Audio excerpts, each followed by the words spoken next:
এ মুসলমান ইমানদার, আরেক লোক আছে সময়কে মূল্যায়ন করেছে, ব্যবসার কাজে সাকসেস হয়ে গেল, সময়কে মূল্যায়ন করার কারণে আখিরাতের কাছে সাকসেস হয়ে গেল।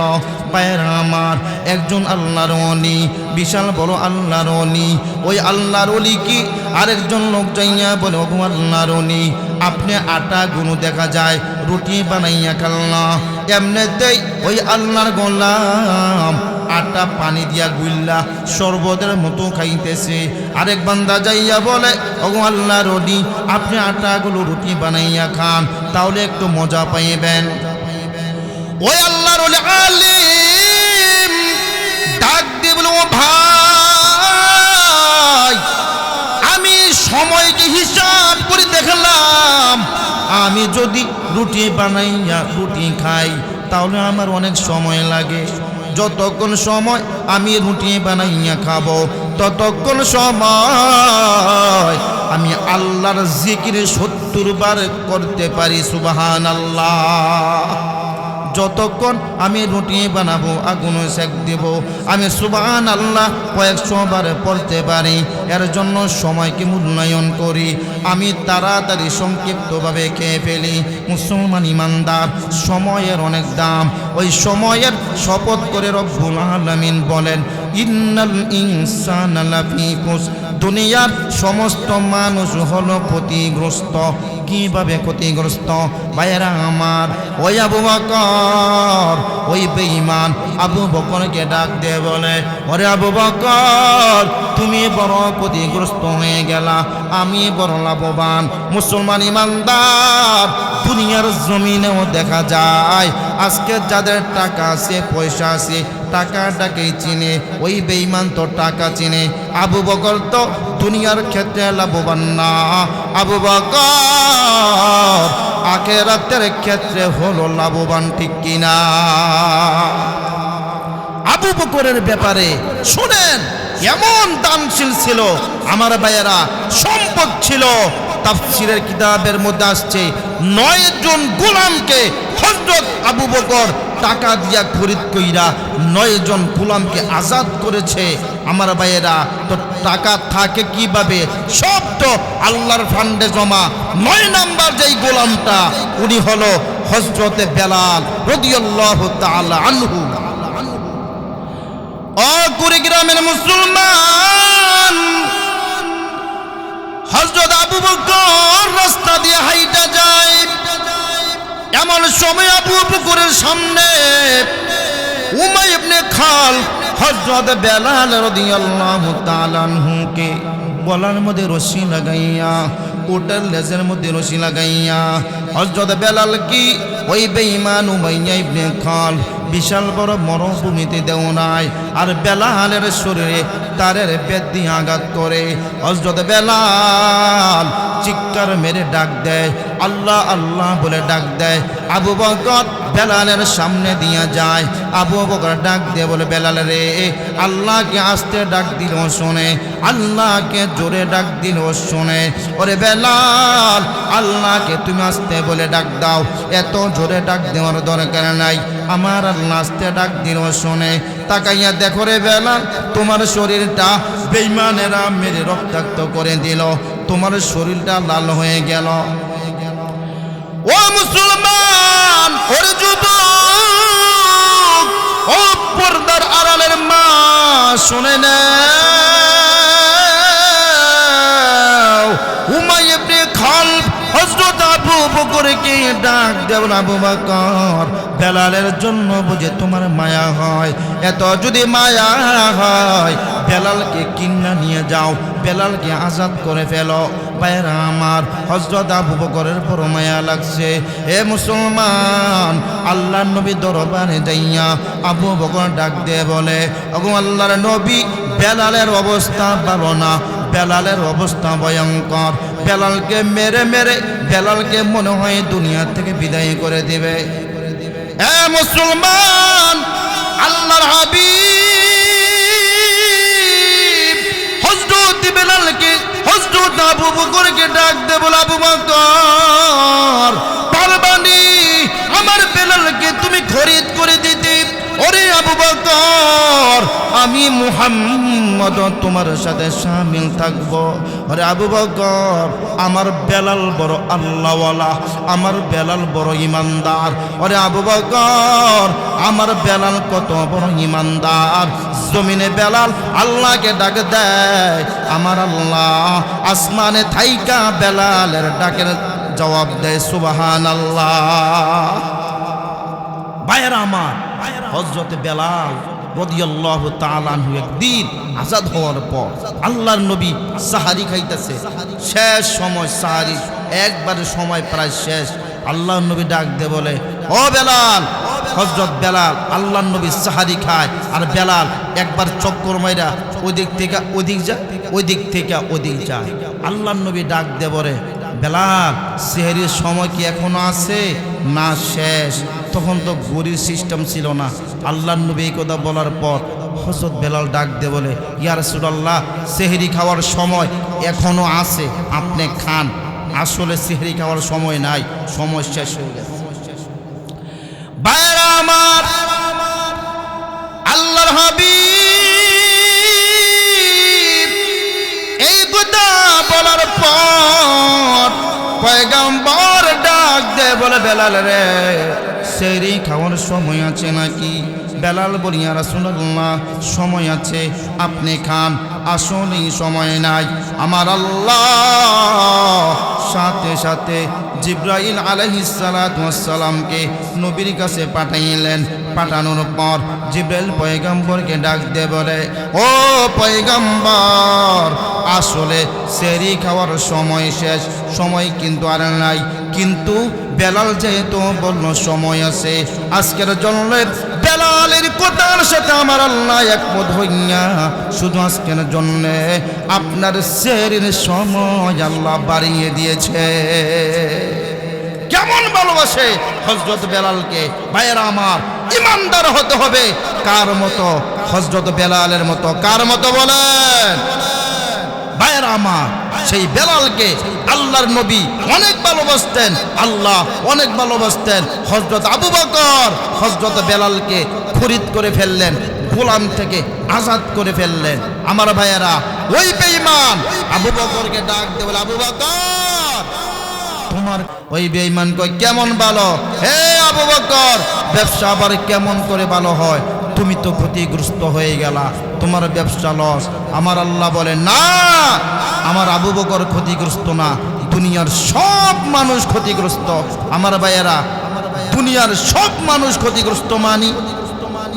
ওরে মুসলমান, ইমানদার ক্ষতিগ্রস্ত, বেঈমান ক্ষতিগ্রস্ত, নামাজি ক্ষতিগ্রস্ত, বেনামাজি ক্ষতিগ্রস্ত। যারা মুমিন এরাও ক্ষতিগ্রস্ত, যারা মুমিন না এরাও ক্ষতিগ্রস্ত। কারণ হলো একটা, কেমন ভাবে ক্ষতিগ্রস্ত? হে মুসলমান, ক্ষতিগ্রস্তর কারণ হলো আমরা সবাই মরণশীল, সবার হায়াত কমে, কারো হায়াত বাড়ে না। ঠিক কিনা বলেন? কথা কয় না? আরে সবাই মরেনি নাকি এদিকের মানুষে মরে না? হ্যাঁ, ও তুই দুনিয়ার মায়ায় পড়ে, ও তুই দুনিয়ার মায়ায় পড়ে, করছ কত বাহানা, এই যে নয় তোর আসল বাড়ি, কবর যে তোর আসল ঠিকানা। ঠিক কিনা? এই যে নয় তোর আসল বাড়ি, কবর যে তোর আসল ঠিকানা। চার শ্রেণীর লোক ব্যতীত এক শ্রেণীর লোক হলো ইল্লাল্লাযীনা আমানু, যারা ঈমান আনবে, ঈমান এনেছে, ঈমানদার, এরা ব্যতীত। ওয়া আমিলুস সলিহাত, নেককার, ঈমান আনার পরে আমল করে। তিন নাম্বার হলো ওয়াতাওয়াসাউ বিল হক, একে অপরকে সত্যের উপদেশ দেয়। ওয়াতাওয়াসাউ বিস সবর, একে অপরকে ধৈর্য ধারণ করার, সবর ধরার উপদেশ দেয়। কয়টা হলো? জোরে বলেন কয়টা? চারটা। এই চার শ্রেণীর লোক ব্যতীত সমস্ত মানুষগুলো ক্ষতিগ্রস্ত। ভাইরা আমার, এই সূরাটা নাজিল হওয়ার একটা কারণ আছে। কারণটা বলবো কি? জোরে বলেন বলবো। কারণটা হলো হযরত আবু বকর সিদ্দিক রাদিয়াল্লাহু তাআলা আনহু, ওনার ব্যাপারে আল্লাহ পাক এই সূরাটা নাজিল করছেন। শোনেন, ওনাকে আপনাদেরকে আমি ভালো করে চিনাইতে হবে না, আপনারা ভালো করে জানেন আবু বকর নামে নবীজির একজন প্রিয় সাহাবী ছিলেন। চিনেন না ওনাকে? দেখেন নাই কিন্তু নাম শুনছেন তো। সমস্ত নবীদের পরে যার মর্যাদা, সমস্ত উম্মতদের মধ্যে যিনি শ্রেষ্ঠ, উনি হলেন হযরত আবু বকর রাদিয়াল্লাহু তাআলা আনহু। তো ওনার একটা কারগুজারি সূত্র থেকে আমি আপনাদেরকে শোনাই। উনি যখন সাহাবী হয়ে গেলেন, রাসূলের কালিমা পড়ে মুসলমান হয়ে গেল, রাসূলের সাথে সব সময় থাকে বিপদে আপদে। তো একদিন রাসূলের দরবারে সাহাবাই কেরাম হাজির, হযরত আবু বকর হাজির। তো রাসূল করিম সাল্লাল্লাহু আলাইহি ওয়াসাল্লাম সাহাবাই কেরামকে জিজ্ঞাসা করে, ও সাহাবীরা, তোমরা কে কিভাবে ঈমান এনেছো, কালিমা পড়েছো, আমাকে একটু শোনাও। এক একজনে এক এক আলামত বলতেছে। তো হযরত আবু বকর সিদ্দিক রাদিয়াল্লাহু তাআলা আনহুর যখন সিরিয়াল আসলো, হযরত আবু বকর তিনিও বলা শুরু করলেন সুবহানাল্লাহ। ভাইরা আমার, হযরত আবু বকর আল্লাহর পয়গম্বর রাহমাতুল লিল আলামিন কে বলেন, ওগো আল্লাহর হাবিব, আমি যখন ছোট্ট ছিলাম আমার বাবা আমাকে মণ্ডপে নিয়ে গেল পূজা দেওয়ার জন্য পয়গম্বর। ভাইয়েরা আমার, আমরা যখন আস্তে আস্তে বড় হইতে থাকি, 5 বছর 6 বছর বয়স হয়, আমাদের মা বাবা আমাদেরকে সকালবেলায় মক্তবে পাঠায়, কোরআন শিখার জন্যে, মাদ্রাসায় পাঠায়, হাফেজ হওয়ার জন্যে মাদ্রাসায় পাঠায়, আলেম হওয়ার জন্যে স্কুলে পাঠায়, পড়ালেখা করার জন্যে। ঠিক কিনা বলেন? এ মুসলমান ইমানদার, ওরে যুবক ভাই শুনে নাও, হযরত আবু বকর ওনার বাবা আবু বকরকে মণ্ডপে পাঠায়। আবু বকর বাবার কথায় মণ্ডপে যায়। মণ্ডপে যাওয়ার পর আবু বকর ওনার বাবাকে ডাক দিয়ে বলে, আব্বা, আমাকে কিসের জন্যে আপনি আমাকে এখানে আনলেন, ব্যাপারটা কি? আবু বকরের বাবা ডাক দিয়ে কয়, হে আবু বকর, তোমাকে আনার কারণ হলো একটা, এইগুলোর ভিতরে আমাদের মাবুদ আছে, মাবুদ, মণ্ডপের ভিতরে মাবুদ আছে। আরে আবু বকর, এক একটা মাবুদের এক একটা ক্ষমতা। নাউজুবিল্লাহ বলেন, জোরে বলতে হবে নাউজুবিল্লাহ। আমাদের মাবুদকে জোরে কন মিয়া, আল্লাহু লা ইলাহা ইল্লা হুয়াল হাইয়ুল কাইয়্যুম।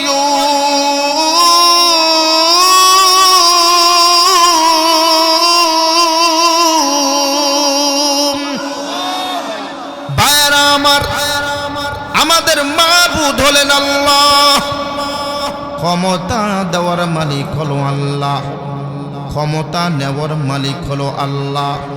মুসলমান ইমানদার, বহুত মুনাফিক বাংলার জমিনে থাইকা মিডিয়ার সামনে যাইয়া বলতো, আমাদের সাথে প্রশাসন আছে, আমাদের সাথে পুলিশ আছে, র্যাব আছে, আর্মি আছে, বিডিআর আছে, আমাদের সাথে ভারত আছে, আমাদেরকে কে ঠেকায়? ওরে বাংলার মুসলমান শুনে নেও, 41 সাল পর্যন্ত আমরা থাকব, আমাদেরকে কেউ হটাইতে পারবে না।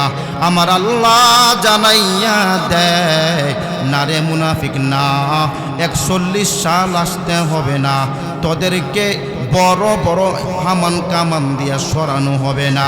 ওরে শোনে নেও মুসলমান ইমানদার, 2024 সালে বাংলার ছাত্ররা এই মুনাফিকদেরকে বাংলাদেশ থেকে বিতাড়িত করেছে, ঠিক কিনা? ও কুড়িগ্রামের মুসলমান, ওরে যুবক, ও পর্দার আড়ালের মা, শুনে নাও আমার আল্লাহর কত বড় ক্ষমতা জানো? আমার আল্লাহ ডাক দিয়া কয়, কত ইজ্জু মান তাশা কত দিল্লু মান তাশা বিয়াদিকাল খায়র ইন্নাকা আলা কুল্লি শাইইন কদির। মুসলমান ইমানদার, ইজ্জত দেওয়ার মালিক হলো আল্লাহ, বেয়াজ্জতি করার মালিক হলো আল্লাহ। ওরে মুসলমান শুনে নাও আমার ভাইয়েরা, আমার আল্লাহ হলেন মাবুদ, হাইয়ুল কাইয়্যুম, আল্লাহ হলো চিরঞ্জীব, ঠিক কিনা বলেন? আরে জোরে বলতে হবে, ঠিক কিনা? আল্লাহ হাই, হাইয়ের আবার 3টা ব্যাখ্যা আছে। আল্লাহ যদি আশেপাশে কোনোদিন আনে আবার বলবো ইনশাআল্লাহ, আমার আজকে বলার সময় নাই। আমার ভাইয়েরা, আল্লাহ পাক আমাদের জন্য দিনেও ঘুমান না, রাতেও ঘুমান না। লা তাখুযুহু সিনাতুন ওয়ালা নাওম।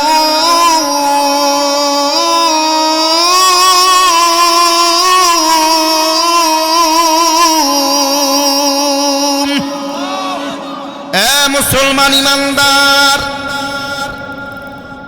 আমার আল্লাহ জানাইয়া দেয়, ওরে মুমিন, হযরতে মূসা আলাইহিস সালাতু ওয়াস সালাম জলিলি কদর পয়গম্বর, পাগলা একজন পয়গম্বর। মূসা আলাইহিস সালাতু ওয়াস সালাম আমার রব আল্লাহকে ডাক দে, বলে আল্লাহ তুমি কেন ঘুমাও না? আল্লাহ ডাক দে বলে, মূসা আমি আমার বান্দার মায়ায় ঘুমাই না। আবার মূসা ডাক দিয়ে বলে, ওরে মালিক জবাব দেও, তুমি কেন ঘুমাও না? আমার আল্লাহ ডাক দিয়ে বলে, মূসা আমি আল্লাহ যদি ঘুমাইয়া যাই আমার বান্দা বান্দির কষ্ট হবে। আমার বান্দা রাতের বেলা যখন পেট ব্যথা করবে, আমার বান্দা পেটের ব্যথায় কান্না করবে। আর যদি আমি আল্লাহকে ডাক দেয়, আমি আল্লাহ যদি ঘুমাইয়া থাকি, আমার বান্দার পেট ব্যথা কে ভালো করবে, ঠিক কিনা? এ মুসলমান ইমানদার, আমার আল্লাহ জানাইয়া দেয়, ও মূসা শুনে নাও, আমি আল্লাহর ঘুম নাই, আমি আল্লাহর নিদ্রা নাই। ওরে মুসলমান, যিনি ঘুমায় ওই লোকটা মাবুদ হতে পারে না। যিনি হাই, যিনি কাইয়্যুম, উনি হলেন মাবুদ, যার কোনো ঘুম নাই, যার কোনো মরণ নাই। ভাইয়েরা আমার, মূসা আল্লাহর সাথে আরো কথা বলে। আমার আল্লাহ ডাক দে বলে, এ পয়গম্বর তোমার 2 হাতে 2 গ্লাস পানি নাও। মূসা আলাইহিস সালাতু ওয়াস সালাম 2 হাতে 2 গ্লাস পানি নিল। নেওয়ার পর আমার আল্লাহ জানাইয়া দেয়, পয়গম্বর সারা রাত দাঁড়াই থাকবা, 2 গ্লাস পানি নিয়ে দাঁড়াইয়া থাকো। মুসলমান ইমানদার, পয়গম্বর মূসা আলাইহিস সালাতু ওয়াস সালাম 2 হাতে 2 গ্লাস পানি নিয়ে সারা রাত দাঁড়িয়ে থাকলেন। হঠাৎ করে হাত থেকে গ্লাসগুলো পরে গ্লাসগুলো ভেঙে চুরমার হয়ে যায়।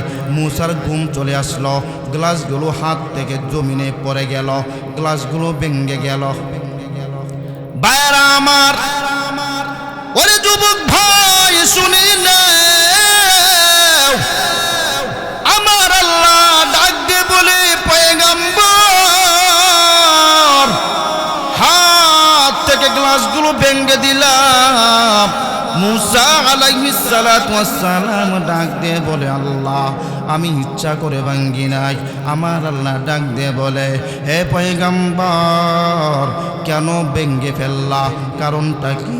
মুসা বলে, আল্লাহ গো আমার হাতে যখন গ্লাস ছিল আমার ঘুম চলে আসলো, কোন দিক দিয়ে যেন গ্লাসগুলো জমিনে পড়ে গেল টের পাই নাই। বাইরা আমার আল্লাহ জানাইয়া দেয়, ওরে মুসা শুনে নাও, সাধারণ দুইটা গ্লাস তুমি ঠিক রাখতে পারলা না, ঘুমাইয়া পড়লা, গ্লাসগুলো ভেঙে চুরমার হয়ে গেল। হে মুসা আমি আল্লাহকে শুধু প্রশ্ন করো, আমি আল্লাহ কেন ঘুমাই না? আমি আল্লাহ যদি ঘুমাইয়া যাই, আমি আল্লাহ ঘুমাইয়া গেলে আমার আসমান ভেঙে যাবে, আমার জমিন ভেঙে যাবে, আমার বান্দা বান্দি তছনছ হয়ে যাবে। একমাত্র তাদের মায়ায় আমি আল্লাহ ঘুমাই না। বুঝছেন কিছু? বুঝছেন কিছু? তিনি হলেন আমাদের রব। ভাইরা আমার, নবীর উম্মতের দল, আবু বকরের বাবা আবু বকরকে ডাক দিয়ে বলে, আবু বকর এই মূর্তি হলো তোমার মাবুদ, এই মূর্তির কাছে তুমি যা চাও এই মূর্তি তোমাকে তাই দেবে, এইটা হলো তোমার রিজিক দিবে, ওই মূর্তি হলো তোমার খোদা, ওই মূর্তি তোমার সম্মান দিবে, ওই মূর্তি হলো তোমার খোদা, ওই মূর্তি তোমার ইজ্জত দিবে। মুসলমান ইমানদার আবু বকরের বাবা আবু বকরকে মূর্তিগুলো দেখাইয়া এখান থেকে বিদায় হয়ে গেল। আবু বকর মূর্তির কাছে যাইয়া বলে, একটা মূর্তির কাছে যাইয়া আবু বকর যাইয়া বলে, ওরে খোদা সাহেব আমি আবু বকরের খিদা লাগলো, আমাকে খাবার দেন। সুবহানাল্লাহ কইবেন। দেখেন না টেকনিকটা কি খাটা। হযরত আবু বকর মূর্তির কাছে যাইয়া বলে, খোদা সাহেব আমি আবু বকরের পেটে বড় ক্ষুধা, আমাকে দয়া করে খাওয়ান দেন। মূর্তি কথাই বলে না, খাবার দেবে দূরের কথা, খাবার দিতে পারে না। আবু বকর বলে, তুই না খোদা, তুই দেখি হুদা, আমার বাবা তো বলে গেল আমাকে খাবার দেওয়ার জন্য, এখন খাবার দিতে পারো না। ওরে ভাইয়েরা আমার, এই কথা শোনার পর আবু বকর রাগান্বিত হয়ে গেল। আবু বকর ডাক দিয়ে বলে, খোদা সাহেব তুই তো খোদা না, তুই তো হুদা, তোর কাছে কোনো কিছু চাওয়া যাবে না। এই কথা শোনার পর হযরত আবু বকর সাথে সাথে ওই মূর্তিকে বাড়ি দিয়া ওনার দেহ থেকে মাথাটা আলাদা করে ফেলল, মাথাটা জমিনে পড়ে গেল। বাইরা আমার, পুরা মণ্ডপে হইচই পড়ে গেল, খোদা সাহেবের মাথা ভেঙে ফেলেছে আবু বকর। আল্লাহু আকবার! পুরা মণ্ডপে হইচই, খোদার মাথা বান্দায় বাঙ্গালায়। কেমন খোদা আর কেমন বান্দা আপনারাই চিন্তা করেন। নবীর উম্মতের দল একদিন একটি মূর্তি পূজার বেঈমান আপনার আমার হাবিব রাহমাতুল লিল আলামিনের সামনে দিয়া যায়। হাতে হলো একটা মূর্তি, একটা ঠ্যাং ভাঙ্গা। নবী আমার ডাক দিয়ে বলে, ও মূর্তি পূজারক ভাই, তোমার খোদার দেখি একটা ঠ্যাং নাই, খোদার দেখি পা একটা ভেঙে ফেললো, পাও একটা ভাঙ্গা, কি ব্যাপার? খোদার পা ভাঙ্গা কেন? ওই মূর্তি পূজারক তখন মূর্তিটাকে জমিনে রেখা আল্লাহর নবীকে ডাক দিয়ে বলে, ও মুহাম্মদ এই খোদার পা আমি বাড়ি দিয়া ভেঙে ফেলছি। খোদার পা বান্দা কি করছে? বাড়ি দিয়া ভাঙ্গা ফেলেছে। নবী দিছে হাসিয়া, কারে কেমন খোদা কেমন বান্দা, খোদার পাও বান্দা ভাঙ্গা ফেলা কেমন বাংলা? মুহাম্মদ শোনো, আমার প্রস্রাবে ধরছে, আমি কিছু প্রস্রাব করতাম, এই খোদারে একটা গাছের মধ্যে হেলান দেওয়াইয়া প্রস্রাব করতে গেছি, তখন একটা কুত্তা আইছে, আইসা খোদার আশেপাশে ঘুরতেছে। আমি বুঝতে পারলাম কুকুর একটা আকাম করেই ফেলবে। কুকুর দেখবেন যেন উঁচা জায়গা দেখে, গাছের গোড়া দেখে, ওখানে ঠ্যাং একটা আলগাইয়া কি করে, কথা কয় না, জায়গা মতো শিশু মাইরা দেয়, ঠিক নেই? তো ওই মূর্তি পূজারক বুঝতে পারছে যে এই কুত্তা তো আমার খোদার মাথায় মুত্তা দিব রে, কুত্তার হাবভাব বেশি বালা না। আসলেই ওখান থেকে মূর্তি পূজারক কয়, ও খোদা সাহেব, কুকুর আপনার এখানে প্রস্রাব করে দিব, সে করেন দুরু করেন। খোদা সাহেব আমার কথা শুনে নাই। মুহাম্মদ কিছুক্ষণ পরে দেখলাম এই কুত্তা খোদার মুখের মধ্যে মুত্তা দিছে, খোদার মুখের মধ্যে কুত্তায় মুত্তা দিছে। কেমন খোদারা চিন্তা করেন, খোদা কিছু করতে পারে না, দুরু কিছু করতে পারে না, সরও করতে পারে না। মেজাজটা খারাপ হয়ে গেল। আমি প্রস্রাব করে আইয়া খোদার ঠ্যাঙ্গ বাড়িতে খোদার ঠ্যাং ভেঙে দিছি। আর আমাদের আল্লাহকে সারা দুনিয়ার মানুষ মিল্লা আল্লাহকে টনক নড়াইতে পারবে? জোরে বলেন পারবে? আমার আল্লাহ অনেক শক্তিশালী। আমার ভাইয়েরা, তো যাই হোক, এই খোদা সাপ মাথা বাইঙ্গে আবু বকর সিদ্দিক মূর্তির দেহ থেকে মাথা আলাদা করে দিয়েছে। এমন সময় টন একটা আওয়াজ পড়ছে, পুরো এলাকা হইচই পড়ে গেল। আবু বকরের বাবা আবু বকরকে দইরা বাড়িতে নিয়ে গেছে। মুসলমান ইমানদার, আবু বকরের বাবা আবু বকরকে বাড়িতে নিয়ে গেল। আবু বকরের মাকে ডাক দিয়ে বলে, ও আবু বকরের মা, তোমার আবু বকর আজকে কঠিন একটা কাজ করেছে। মণ্ডপের ভিতরে খোদার মাথা ভেঙে ফেলেছে, খোদার দেহ থেকে মাথা আলাদা করে দিল। এ আবু বকরের মা, মানুষগুলো আবু বকরকে মারতে চেয়েছিল, আমার জন্য কিছু করে নাই। তোমার সন্তান আজকে এমন একটা কাজ করেছে।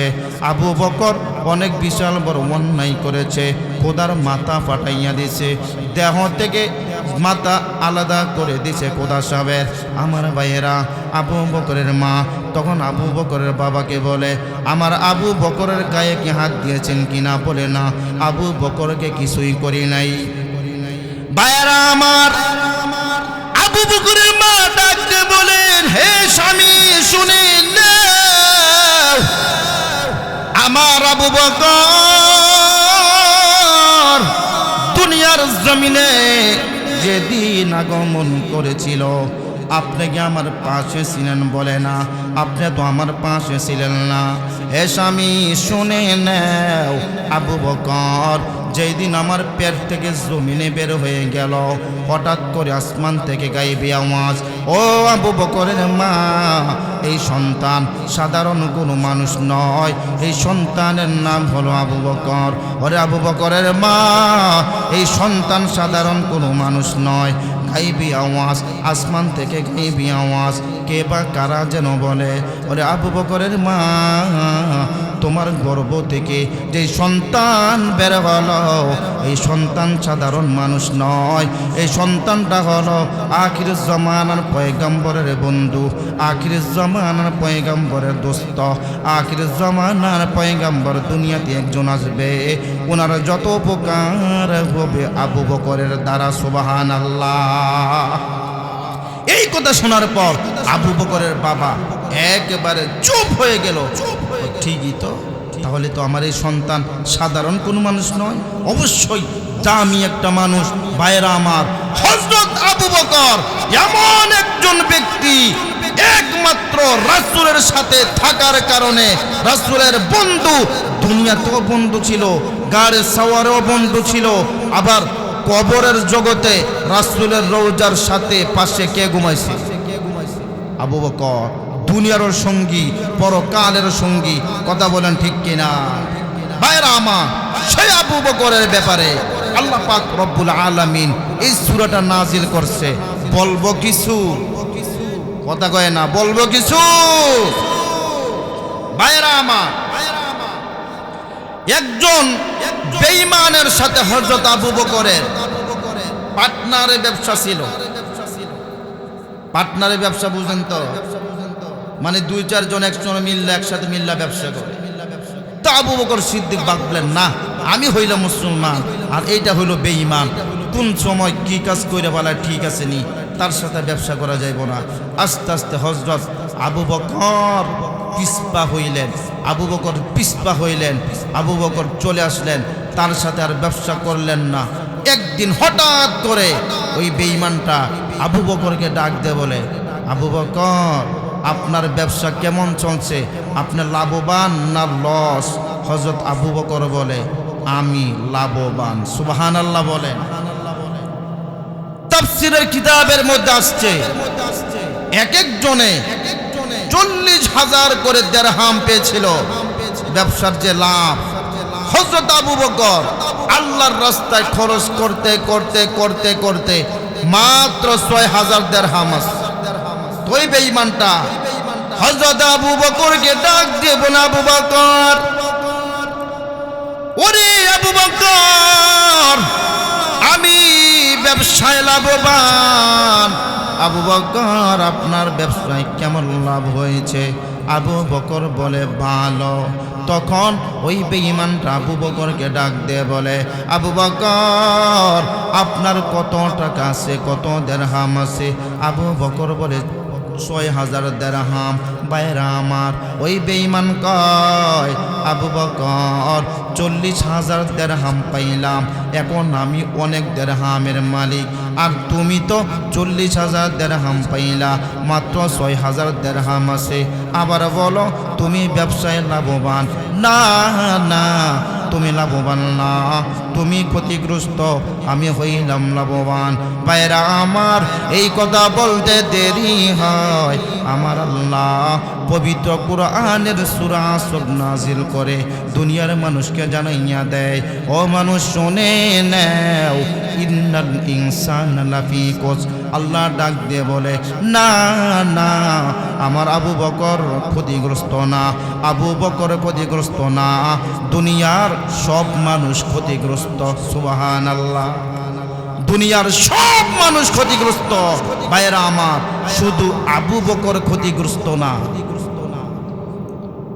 আপনাদের সুবহানাল্লাহ বলতে কোন সমস্যা? এই জবানটা কে দিছে? কথাগণ জোরে বলেন, কার দেওয়া? আল্লাহর জবানে আল্লাহকে ডাক দিবেন, একেবারে চুপচাপ হয়ে বসে আছে। আল্লাহ বলেন, আলাম নাজআল লাহু আইনাইন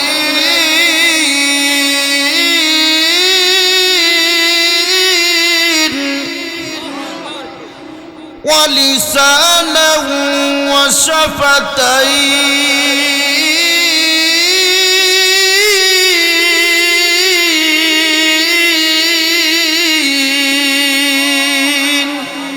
আল্লাহ বলেন, হে বান্দা, আলাম নাজআল লাহু আইনাইন, আমি কি তোমার দুইটা চক্ষু দেই নাই? চক্ষু কার দেওয়া?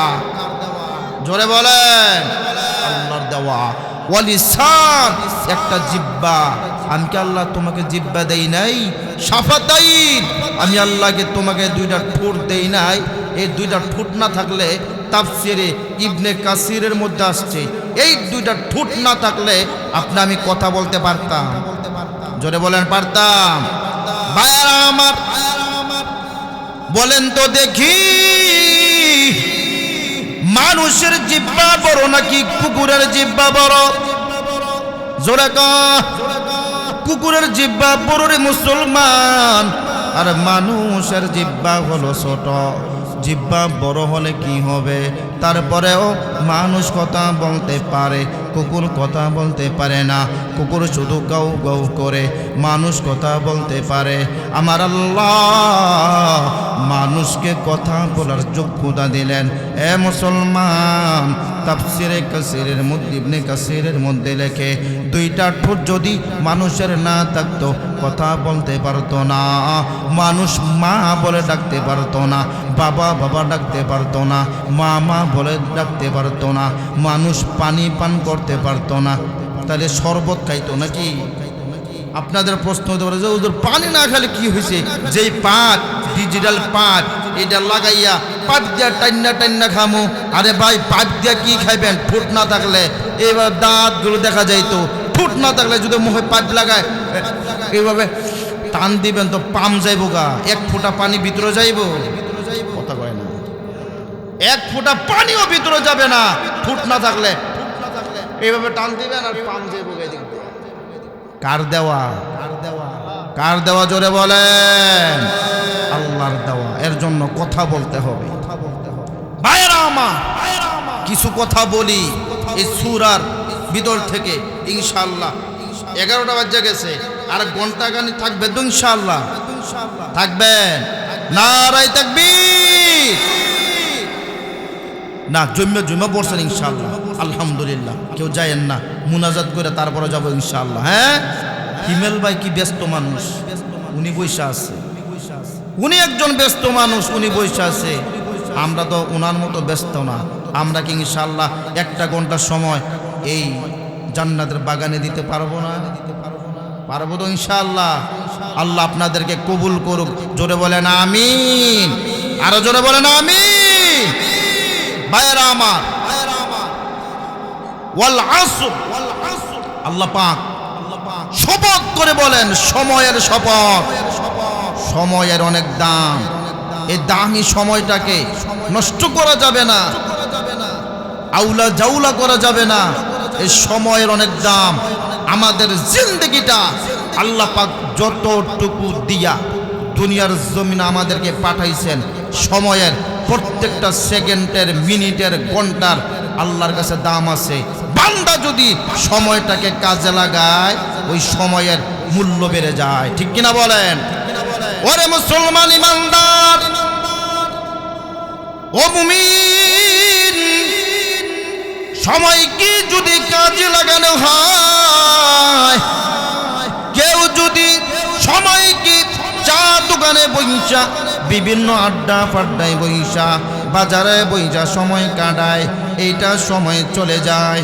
আর কোনো আল্লাহর বান্দা যদি কুরআন তেলাওয়াত করে সময় কাটায়, নামাজ পড়ে সময় কাটায়, জিকির করে সময় কাটায়, আল্লাহ বিল্লাহ করে সময় কাটায়, তারও সময় চলে যায়। কোনো আল্লাহর বান্দা যদি যখন তাকে মা বাবা মাদ্রাসায় পাঠায়, পড়াইয়া যায়, স্কুলে পাঠায়, স্কুলে যাইতে চায় না, দোকাবাজি কইরা বাড়িতে যাইয়া বলে সারাদিন স্কুল করে আসলাম, ক্লাস করে আসলাম, ওনারও সময় চলে যায়। হে মুমিন, আল্লাহর গোলাম আরেকজন আছে, সময় খুব মর্যাদা দেয়, সময়কে খুব মূল্যায়ন দেয়, মাদ্রাসায় সময় দেয়, স্কুলে সময় দেয়। আস্তে আস্তে যখন বড় হয়, বিসিএস ক্যাডার হয়, এমপি মন্ত্রী হয়, চেয়ারম্যান হয়, সমাজের যোগ্য একটা নেতা হয়। এ মুসলমান, কারণ হলো ছোট্ট থেকে সময়কে কাজে লাগাইল, এর জন্য তার মর্যাদা বেড়ে গেল। ভাইয়েরা আমার, দুনিয়ার ক্ষেত্রে যদি কেউ সময়কে কাজে লাগায়, কেউ যদি ব্যবসায় সময় লাগায়, তিনি ভালো একজন ব্যবসায়ী হয়ে যায়। কেউ যদি আজে বাজে সময় লাগায়, এই সময়টা চলে যায়, তিনি সমাজে একজন বাদাইমা বলে গণ্যমান্য হয়। ঠিক কিনা বলেন? কার সারা জীবন শুধু ঘোরাঘুরি করছে, খাইছে আর ঘুমাইছে, আর সম্পদ বেচে বেচে খাইছে, হ্যাঁ কি জীবনে কাজ করছে? এমন লোক আছেন এই সমাজে? এ মুসলমান ইমানদার, আরেক লোক আছে সময়কে মূল্যায়ন করেছে, ব্যবসার কাজে সাকসেস হয়ে গেল, সময়কে মূল্যায়ন করার কারণে আখিরাতের কাছে সাকসেস হয়ে গেল। ভাইয়েরা আমার, একজন আল্লাহর ওলি, বিশাল বড় আল্লাহর ওলি, ওই আল্লাহর ওলি কি আরেকজন লোক যাইয়া বলে, ও আল্লাহর ওলি, আপনি আটা গুনো দেখা যায় রুটি বানাইয়া খাল্লা, এমনিতেই ওই আল্লাহর গোলাম আটা পানি দিয়া গুইল্লা শরবতের মতো খাইতেছে। আরেক বান্দা যাইয়া বলে, ও আল্লাহর ওলি, আপনি আটাগুলো রুটি বানাইয়া খান, তাহলে একটু মজা পাইবেন। ওই আল্লাহর ওলি আলিম ডাক দিয়ে বলে, ও ভাই,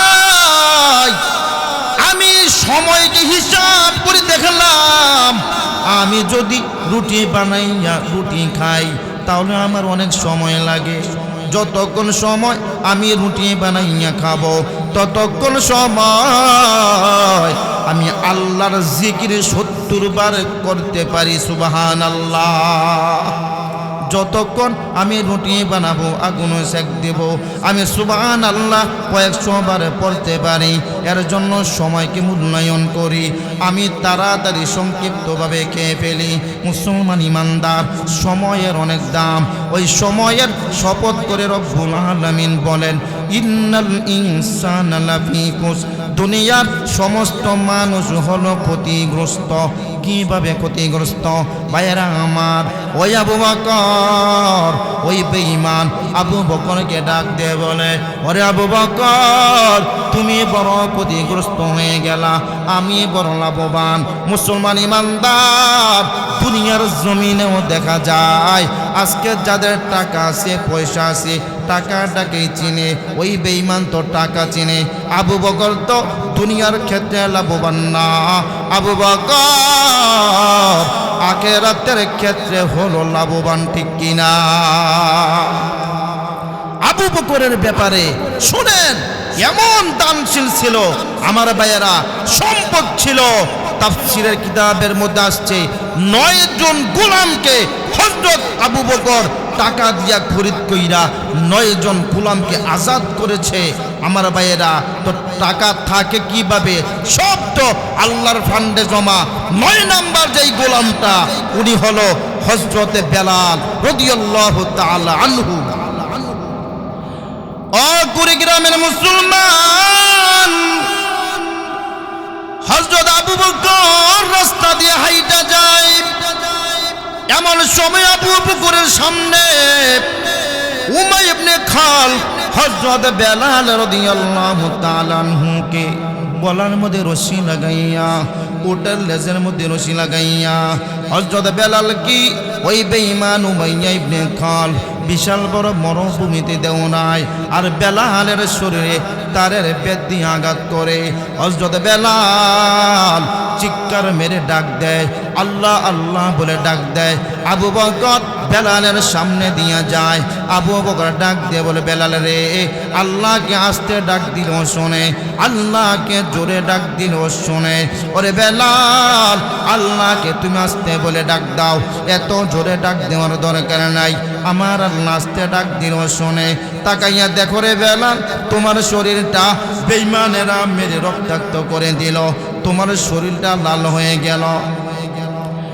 ও মুসলমান, ওরে যুবক, ও পর্দার আড়ালের মা, শুনে নাও,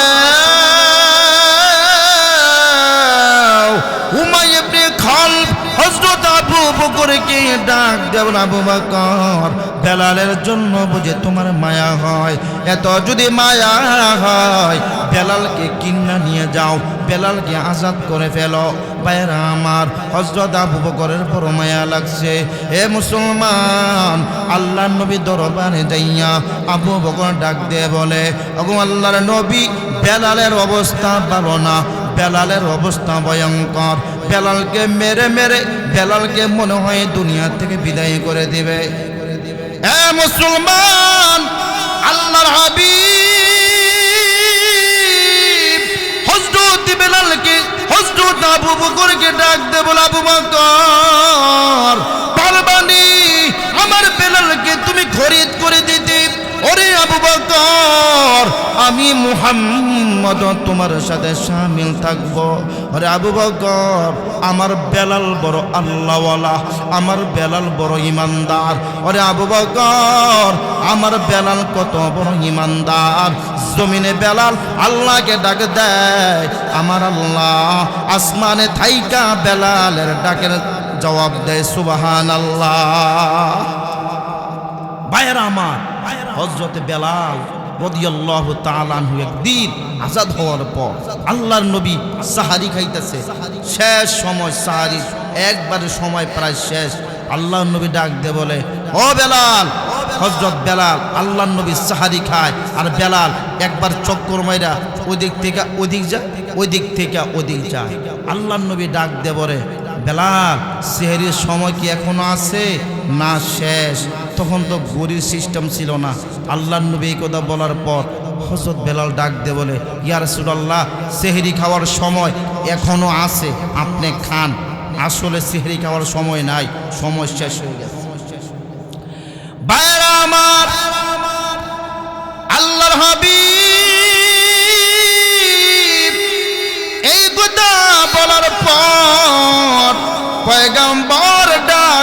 বলে বেলাল রে সেহরি খাওয়ার সময় আছে নাকি? বেলাল বলি ইয়া রাসূলুল্লাহ সময় আছে, আপনি খান। আসলেই সময় নাই। আমার আল্লাহ সাথে সাথে জিবরাইল আলাইহিস সালাতু ওয়াস সালামকে নবীর কাছে পাঠাইলেন। পাঠানোর পর জিবরাইল পয়গম্বরকে ডাক দিয়ে বলে, ও পয়গম্বর, আসলে সেহরি খাওয়ার সময় শেষ, সময় কিন্তু আর নাই। কিন্তু বেলাল যেহেতু বলল সময় আছে, আজকের জন্য বেলালের কথার সাথে আমার আল্লাহ একমত হইয়া শুধু আজকের জন্য আপনার সেহরির সময় আল্লাহ বাড়িয়ে দিয়েছে। কেমন ভালোবাসে হযরত বেলালকে।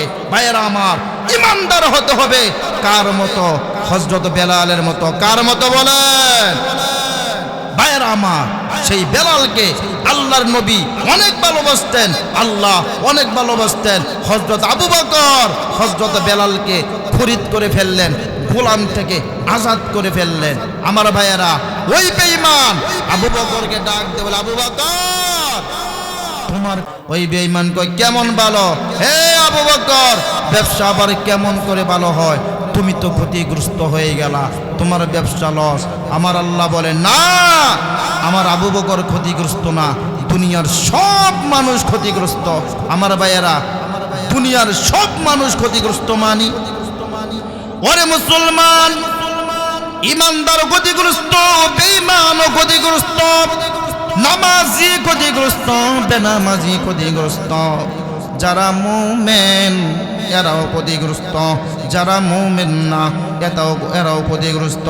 কারণ হলো একটা, কেমন ভাবে ক্ষতিগ্রস্ত? হে মুসলমান, ক্ষতিগ্রস্তর কারণ হলো আমরা সবাই মরণশীল, সবার হায়াত কমে, কারো হায়াত বাড়ে না। ঠিক কিনা বলেন? কথা কয় না? আরে সবাই মরেনি নাকি এদিকের মানুষে মরে না? হ্যাঁ, ও তুই দুনিয়ার মায়ায় পড়ে, ও তুই দুনিয়ার মায়ায় পড়ে, করছ কত বাহানা, এই যে নয় তোর আসল বাড়ি, কবর যে তোর আসল ঠিকানা। ঠিক কিনা? এই যে নয় তোর আসল বাড়ি, কবর যে তোর আসল ঠিকানা। ভাই বেরাদার যাহারাই ছিল, একই একই সব হারালো।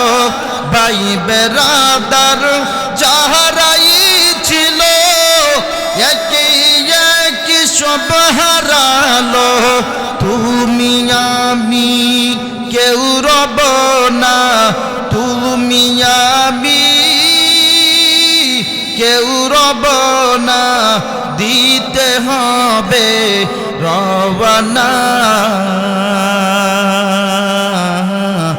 এই যে নয় তোর আসল বাড়ি, কবর যে তোর আসল ঠিকানা।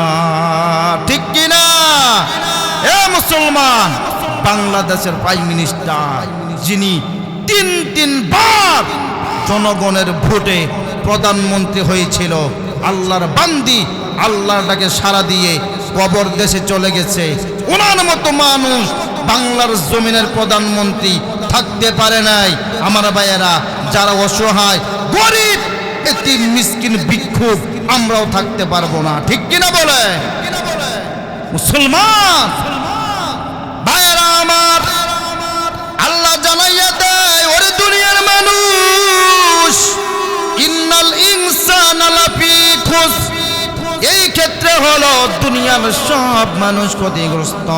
ভাইয়েরা আমার, হে মুসলমান, এই তাফসীর কারক বলে, ভাইয়েরা আমার, তাফসীর কারক বলে, ও দুনিয়ার ইমানদার, আমি তাফসীর লিখতে গেলাম, লেখা দেখলাম আমি একটা জিনিস বুঝতে পারলাম না, সমস্ত মানুষগুলো ক্ষতিগ্রস্ত, সবাই ক্ষতিগ্রস্ত।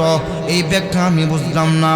হঠাৎ করে আমি রাস্তা দিয়ে হাইটা যাই, হাইটা যাইয়া দেখি একটা গলির ভিতরে ঢুকলাম। ঢোকার পর একজন আল্লাহর বান্দা শুধু কান্না করতেছে আর ডাক দিয়ে বলে, আমাকে বাঁচাও, আমাকে বাঁচাও, আমি বড় ক্ষতিগ্রস্ত হয়ে গেলাম। ভাইরা আমার, ওই তাফসীরকার ডাক দিয়ে বলে, ওই লোকটার চিৎকার আওয়াজ শোনার পর আমি ওই লোকটার কাছে চলে গেলাম। যাইয়া দেখি বিশাল বড় কঠিন কোনো বিষয় না, সাধারণ বিষয়। উনি একটা বরফের ব্যবসায়ী, উনি বরফ ব্যবসা করে। তখন ওনাকে বললাম, ও ভাই তুমি কেন কান্না করো? ওই লোকটা ডাক দিয়ে বলে, ভাই আমি বরফ বিক্রি করি, আমার কাছ থেকে কেউ বরফ নেয় না, আমার বরফগুলো গইলা গইলা পানি হয়ে যাইতেছে, এর জন্য আমি বড় কষ্টে চিৎকার মারতেছি, সবাইকে ডাকাডাকি করতেছি। আমার ভাইয়েরা, বরফ গললে পানি হয়, পানি জমলে বরফ হয়, ঠিক কিনা বলেন? ভাইয়েরা আমার, মুফাসসির ডাক দিয়ে বলে, ওরে দুনিয়ার মানুষ, আমি সব তাফসীর লিখলাম, ইন্নাল ইনসানা লাফি খুসর। এই আয়াতটা যখন আমি দেখতেছি সমস্ত মানুষ ক্ষতিগ্রস্ত, সমস্ত মানুষ আবার কেমন করে ক্ষতিগ্রস্ত হয়, ওই বরফওয়ালা ব্যবসায়ী তার দিকে তাকাইয়া বললাম, তিনি ক্ষতিগ্রস্ত, কারণ হলো বরফ গলে পানি হয়ে যাইতেছে, এর জন্য ক্ষতিগ্রস্ত। ভাইয়েরা আমার, ওই তাফসীরকার ডাক দিয়ে বলে, দুনিয়ার মানুষ আমরা সবাই ক্ষতিগ্রস্ত, এর কারণ হলো আমরা সবাই পরপারের যাত্রী, আমরা সবাই মরে যাব, ইমানদারও মরে যাবে, বেঈমানও মরে যাবে, হিন্দুও মরে যাবে, মুসলমানও মরে যাবে, ওই হিসাবে সবাই হলো ক্ষতিগ্রস্ত। কিন্তু না না, মুসলমানের ক্ষতিগ্রস্ত আর বেঈমানের ক্ষতিগ্রস্ত এক হইতে পারে না, ঠিক কিনা বলেন? এক্সাম্পল, আলু চিনেন? আলু রংপুর, বিক্রমপুর বিশাল বড় বড় আলু খেতি করে। তো আলু আপনারা দেখবেন ঘরের মধ্যে অনেকে আছে 2 কেজি আলু আনার পরে 5টা পরে পচা, আর বউ ডাক দিয়ে কয়, এই বাজারে কি বাজার দেখা করো না, 2 কেজি আলু আনছো, এর মধ্যে 5টা পচা, তুমি কি বাজার করো? কালকে থেকে বাজারে আমি যাবো। এমন বউ আসেনি? আরে আসে না? নাই? ভাইয়েরা আমার, খুব রাগান্বিত হয় স্বামীর সাথে 5টা আলু পচার কারণে। আবার আরেকজন দেখবেন যারা আলু বুনে জমিনে, রংপুরের ভাইয়েরা, বিক্রমপুরের ভাইয়েরা জমিনে আলু বুনে, 1 মণ আলু বুনে, ওই আলুও পচে যায়। আবার যে 1 কেজি আলু কিনে 2টা পচা, ওই আলুও পচে যায়। হে মুসলমান, যারা আলু জমিনে বনে ওনার আলু পচা, আর 1 কেজি আলু কিনুনার আলু পচা কিন্তু এক না, 2টা আলু পচা গেছে, এটা ফালাই দিছে, ডাস্টবিনে চলে গেছে। আর জমিনে যে লোকটা আলু বুনল, এই লোকটা কিন্তু আলু পচে যায়। এই আলু পচার কারণে 1 মণ আলু পচলো আর 10 মণ আলু তিনি পাবে, ঠিক কিনা বলেন? আর যেই লোকটা 2 কেজি আলু আনলো, 2-4টা আলু পচে গেছে, ওই লোকটা কিন্তু আলু একবারে ডাস্টবিনে চলে গেছে, জিন্দেগি তার পাবে না। আমার ভাইয়েরা, আমরা যারা মুসলমান মুমিন, আমাদের ক্ষতিগ্রস্ত, বেঈমানদের ক্ষতিগ্রস্ত এক না। বেঈমানেরা দুনিয়া থেকে মরার পর জাহান্নামে যাবে, আর আমরা মুসলমান দুনিয়া থেকে মরার পর আল্লাহর জান্নাতে যাব। কথা বলেন ঠিক কিনা? ইন্নাল ইনসানা লাফি খুসর গেল, এটাও ছেড়ে দিলাম। 3 নাম্বারটা হলো, 2 নাম্বারটা হলো ইল্লাল্লাযীনা আমানু, ঈমান আনবে যারা। কার উপর? আরে কথা কয় না, কার উপর ঈমান? আল্লাহর উপর। ইল্লাল্লাযীনা আমানু, ঈমান আনবে যারা, ওয়া আমিলুস সলিহাত, ঈমান আনলেই হবে না, নেক আমল করতে হবে। ভাইয়েরা আমার, এই 2টা জিনিস করতে হবে। আল্লাহ পাক রব্বুল আলামিন বলেন, এরা ক্ষতিগ্রস্ত না যারা আমল করে, যারা ঈমান আনে, এরা ক্ষতিগ্রস্ত না। 3 নাম্বার হলো ওয়াতাওয়াসাউ বিল হক, যারা হকের উপদেশ দেয়। 4 নাম্বার হলো ওয়াতাওয়াসাউ বিস সবর, যারা ধৈর্য ধারণ করার উপদেশ দেয়। ভাইরা আমার, আমার আল্লাহ জানাইয়া দেয়, দুনিয়ার মানুষ হায়াতের জিন্দেগিটা হলো দামি। এই দামি সময়টাকে যারা কাজে লাগায়, এরাই হলো জান্নাতি। মুসলমান, একটা শালের দাম হলো 3000 টাকা, মানে চাদর। এক জোড় জুতা হলো 300 টাকা। ওরে মুমিন ভাই, কিছু বোকা মানুষ আছে, এমন বোকা মানুষ নাই, তারপরেও এক্সাম্পল দিয়া বলি, যুক্তি দিয়া, 300 টাকা দামের জুতা 3000 টাকার দামের শাল দিয়া যদি মোছে, আরেকজন লোক ডাক দিয়া বলে এই শালের দাম কত? শালওয়ালা বলে 3000 টাকা। জুতার দাম কত? বলে 300 টাকা। তখন বলে ভাই না, এই অন্যায়টা করো না। তখন যদি বলে শালও আমার, জুতাও আমার, আমি যা মন চাই তাই করব, তোর বাপের কি? ঠিক কিনা? বুঝেন নাই কথা? জুতা 300 টাকা, শাল 3000 টাকা। এইটা দেখে সুন্দর কইরা জুতা মস্তাছে, আরেকজন যায় এই বেটা ব্যাক কর, 3000 টাকা দামের শাল দিয়া 300 টাকা দামের জুতা মস্ত, বেটা ব্যাক কর, এটা কি করতেছো? তখন কয় জুতাও আমার, শালও আমার, তোর বাবার কি? এমন পাগল এরকম আছে দুনিয়ার জমিনে। অনেক আল্লাহর বান্দা আছে গুনাহ করে, অন্যায় করে, আলেমরা যাইয়া যদি বলে ভাই গুনাহ করো না, অন্যায় করো না, জাহান্নামে যাইবা, তখন যদি বলে আমি জাহান্নামে যাইলে যামু, আলেমদেরকে বলে তোর বাবার কি? এমন পাগল আসেনি? জোরে কোন আছে না নাই? আবু বকর সিদ্দিক রাদিয়াল্লাহু তাআলা আনহুকে আল্লাহর নবী একদিন ডাক দেয়, বলে আবু বকর, 3টা জিনিস আমার কাছে প্রিয়। 1 নাম্বার হলো নামাজ, 2 নাম্বার হলো খুশবু নেককার বিবি, 3 নাম্বার হলো আতর। এই 3টা জিনিস আমার কাছে প্রিয়। হযরত আবু বকর কয় ইয়া রাসূলুল্লাহ, আমার কাছেও 3টা জিনিস প্রিয়। আন-নজরু ইলা ওয়াজহি, আমার কাছে 3টা জিনিস প্রিয়। আপনার চেহারা মোবারক দেখা আমার কাছে প্রিয়। সুবহানাল্লাহ বলেন। ওগো আল্লাহর নবী, আপনার চেহারা মোবারক দেখা আমার কাছে প্রিয়। আমার যত সম্পদ আপনার কথায় আল্লাহর রাস্তায় বিলীন করে দেওয়া আমার কাছে প্রিয়।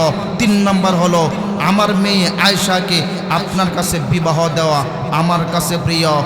মুসলমান, এই কুড়িগ্রামের মুসলমান অনেক আল্লাহর বান্দা আছে, আলেমদেরকে দেখলে বলে আলেমদের কথা ভালো লাগে না, তাদের চেহারা ভালো লাগে না। ওরে মুসলমান, হযরত আবু বকর বলেছে অন্নজু ইলা ওয়াজহিক, নবী গো আপনার চেহারা দেখা আমি আবু বকরের কাছে প্রিয়। মুসলমান, বাংলাদেশে মুনাফিক, ইসলাম বিদ্বেষী, কোরআন বিদ্বেষী একজন প্রধানমন্ত্রী ছিল, যার নাম বলতেও কিনা হয়। ওই বেঈমানটা, ওই মুনাফিকটা বাংলার জমিনের আলেমদেরকে 3 বছর, 4 বছর, 5 বছর কারাগারে রেখে সুস্থ একজন মানুষকে পঙ্গু বানিয়ে দিয়েছে। এমন নজির বাংলাদেশে আছে না নাই? জোরে বলেন আছে না নাই? মুসলমানেরা, আল্লাহর কাছে অনেক দোয়া করে আলেম ওলামারা জেলখানার ভিতরে হাত উঠাইয়া দোয়া করেছে, আল্লাহ এই জালেমদের কাছ থেকে আমাদেরকে বাঁচাও, আর সহ্য হয় না, আর সহ্য হয় না। ভাইয়েরা আমার, আল্লাহ পাক দোয়া এমন করে কবুল করেছে, বাংলার জমিন থেকে পালাইতে বাধ্য হয়েছে। ঠিক কিনা বলেন? এমন কি খাবার খাবে, খাবার তৈয়ার, পাক শাক তৈয়ার, এমন সময় বাংলার জমিন ছাড়, নয়তোবা তুইও মরবি আমরাও মরমু, বাংলাদেশ ধ্বংস, তুইও ধ্বংস, তাড়াতাড়ি পলা। আল্লাহ কয় খাবার খাবি, খাবার খাওয়ার সুযোগ তোকে দেওয়া হবে না, তাড়াতাড়ি হেলিকপ্টার উঠ, তাড়াতাড়ি পলা। ঠিক কিনা বলেন? বিপ্লব মানে জীবন দেয়া বসে থাকা নয়, সে কোনো দিন আসবে না রে কর যদি ভয়। বিপ্লব মানে জীবন দেয়া বসে থাকা নয়, সে কোনো দিন আসবে না রে কর যদি ভয়। আসবে বিজয় রক্ত আর জীবনের বিনিময়, আসবে বিজয় রক্ত আর জীবনের বিনিময়। বিপ্লব মানে জীবন দেয়া বসে থাকা নয়, সে কোনো দিন আসবে না রে কর যদি ভয়। বিপ্লব মানে জীবন দেয়া বসে থাকা নয়, সে কোনো দিন আসবে না রে কর যদি ভয়। লড়াইয়ের ওই ময়দানে দিয়ে যেতে তোমাকে হবে, প্রয়োজনে সব রক্তটুকু জমিনে ঢেলে দেবে। ঠিক কিনা বলেন? লড়াইয়ের ওই ময়দানে দিয়ে হবে, প্রয়োজনে সব রক্তটুকু জমিনে ঢেলে দেবে, তবু তোমায় রুখতেই হবে, মানবে না পরাজয়, তবু তোমায় লড়তেই হবে, মানবে না পরাজয়। বিপ্লব মানে জীবন দেয়া বসে থাকা নয়, সে কোনো দিন আসবে না রে কর যদি ভয়। বিপ্লব মানে জীবন দেয়া বসে থাকা নয়, সে কোনো দিন আসবে না রে কর যদি ভয়। ঠিক কিনা? বাংলার মুসলমান 17টা বছর যুদ্ধ করেছে, 17টা বছর পাহাড়ের মধ্যে পিঠ ঠেকাইছে। আমার ভাইয়েরা, বাংলাদেশের জনপ্রিয় একজন প্রধানমন্ত্রী, মহিলা মন্ত্রী, যিনি তিনবার প্রধানমন্ত্রী হয়েছে, আপসহীন নেত্রী, যাকে বাড়ি থেকে বের করে দেওয়া হয়েছে, তারপরেও আল্লাহর বান্দে বলেছে আমার পৃথিবীতে কোনো জায়গা নাই যাওয়ার মতো। বেগমপাড়া আমার বাড়ি নাই, লন্ডন আমার বাড়ি নাই, ইন্ডিয়ার সাথে আমার খাতির নাই, পৃথিবীর কোথাও আমার একটা ফ্ল্যাট নাই, আমার ঘর নাই, বাড়ি নাই। এ বাংলার মাটিতে আমার জন্ম, আমার শ্বশুরের বাড়ি বাংলাদেশে, আমার বাবার বাড়ি বাংলাদেশে, আমি বাংলার সন্তান, বাংলাদেশে আমি থাকবো। প্রয়োজন হলে বস্তিতে যাইয়া থাকবো, তারপরও বাংলার জমি ছাড়বো না। ঠিক কিনা বলেন? এমন কথা বলেছিল আপসহীন নেত্রী, দেশের পক্ষে কথা বলেছে, আলেমদের পক্ষে কথা বলেছে। এরা বলতো জঙ্গিবাদ, মৌলবাদ, আর উনি বলতো না, আলেমরা হলো আমাদের দেশের সুনাগরিক, এরা দেশের পক্ষে কথা বলে, এরা ভালো মানুষ, আলেমদের চাইতে ভালো মানুষ হতে পারে না। আল্লাহর বান্দি দুনিয়া থেকে বিদায় হয়ে গেল, সব কথাগুলো রেকর্ড হয়ে আছে। ওনার জানাজা পড়াইছে কে জানেননি? এশিয়া মহাদেশের সবচাইতে বড় আলেম মুফতি আব্দুল মালিক সাহেব দামাত বারকাতুহুমুল আলিয়া। সুবহানাল্লাহ বলবেন। আব্দুল মালিক এশিয়া মহাদেশের মধ্যে সবচাইতে বড় আলেম, উনি পড়াইছে জানাজা। আর আলেমরা যখন শুনছে প্রধানমন্ত্রী, সাবেক প্রধানমন্ত্রী আল্লাহর জমিনে নাই, শুনতে দেরি, হাত উঠাইতে দেরি নাই, কোরআন খতম করতে দেরি নাই, বুখারী খতম করতে দেরি নাই। আমার ভাইয়েরা, ছোট ছোট আলেম থেকে ধরে বড় বড় আলেম পর্যন্ত ওনার জানাজায় শামিল হয়েছে। আল্লামা মামুনুল হক ওনার খাট ধরেছে, ওনার খাটিয়ানা ধরেছে। আমার ভাইয়েরা, আল্লামা মিজানুর রহমান আজহারি ওনার খাটিয়ানা ধরেছে, কবর পর্যন্ত নিয়েছে। চরমনার পিচ্চা হুজুরেরা সবাই আল্লাহর বান্দির জানাজায় অংশগ্রহণ করেছে। এটা কি জোর করে আনা হয়েছে না দিলের মোহাব্বত আসছে? কথা বলেন না কেন? দিলের মোহাব্বতে, দিলের ভালোবাসায়। এ মুসলমান, বাংলার জমিন যতদিন থাকবে খালেদা জিয়ার নাম প্রত্যেকটা মানুষের মুখে মুখে থাকবে। ঠিক কিনা বলেন?